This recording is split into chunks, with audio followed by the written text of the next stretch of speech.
All right, if it does say calculate the gram formula mass, what you're going to do is you're going to make a list of all of your elements, just like you do every time, and you've got to count them. So here, let me get a little pointer out. You've got 2 of this whole thing, so 2 nitrogens. You've got 8 hydrogens. It's hard to go back and forth between pens. You've got 1 carbon, and you've got 3 oxygens. Then you got to look up all of the different masses.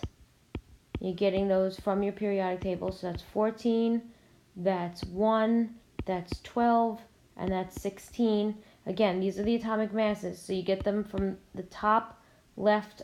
So if it was carbon, for instance, up here it says 12.0 whatever, 11.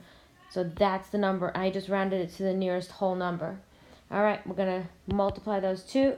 2 times 14 is 28. 8, 12, 3 times 16 is 48. All right, add all these guys together. 8 and 8 is 16, 17, 18, 19, 26. 2, 4, 5, 96 grams per mole. And if I didn't make any silly math errors, that's what your answer should be, 96 grams per mole. Let me know if that helped.